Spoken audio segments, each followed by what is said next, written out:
دەتوانی هونەری کوردی لەگەڵ هونەری جیهاندا ئاوێزان بکات و سیفەتی گەردوونی پێ ببەخشێت. هەر کاتێکیش گوێ لە گۆرانیەکانی دەگریت هەموو سۆزێکت پێ دەبەخشێت بە جۆرێک نەرم نەرم وشەکان دەدات بە گوێی گوێگرەکانی. لە پەنجەرەی ژوورەکەم با دەرگاکەت بۆ وڵاکەم، لە پەنجەرەی ژوورەکەم با دەرگاکەت بۆ وڵاکەم، چاودامەخە فولا چرای سۆمات مەکە، نەک پێ بەسەر دڵمە بنێ، نەک پێ بەسەر دڵمە بنێ. ئەو هونەرمەندێکی ناوداری کوردستانە و لە ڕێی گۆرانی و میوزیکەوە خزمەتێکی زۆری بە کاروانی کەلتوری کوردستان کردووە و توانیویەتی هونەری کوردی لە جوخزی لۆکاڵیەوە بباتە دنیای دەرەوە و لەگەڵ هونەری جیهاندا ئاوێزانی بکات و سیفەتی گەردوونی پێ ببەخشێت.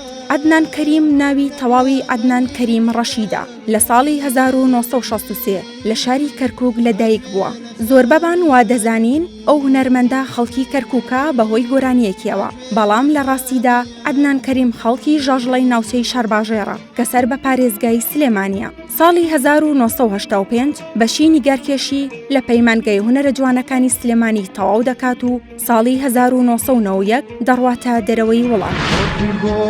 خانە قابوو مێستا پیری مەیکەدام، سۆفی گۆشەی خانە قابوو مێستا پیری مەیکەدام، زاهیدی خەڵوانشین بوو ئێستا ماست و مەیزەدام، زاهیدی خەڵوانشین بوو ئێستا ماست و مەیزەدام، سەروی ئازادیش لە بارود و کەش و بەرزە بەڵام، سەروی ئازادیش لە بارود و کەش و بەرزە بەڵام، جانەکەم من شێت و شەیدای لار و لانجەی ئەم قەدام. ساڵی 1979 لەگەڵ تیپی مۆسیقای سلێمانی بە گۆرانی دەسماڵێ دەست بەکاری هونەری دەکات.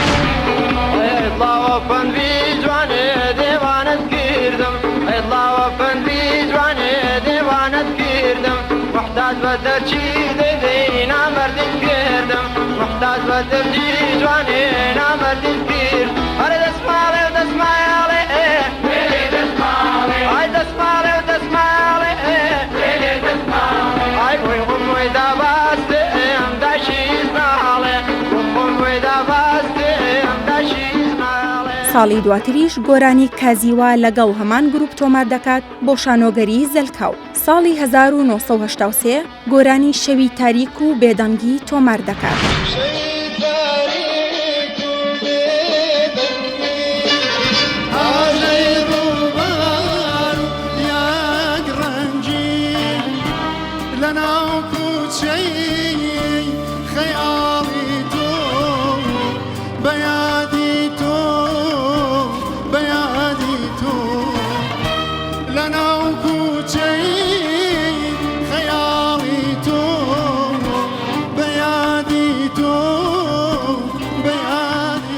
کە کاری ئامادەکردنی لەلایەن ئەنوەر قەرەداغیەوە بۆ دەکرێت. ئەو گۆرانیەژێکێکە لە بەناوبانگترین گۆرانیەکانی و یادگارێکی شیرینی شاری ڕۆشنبیریە.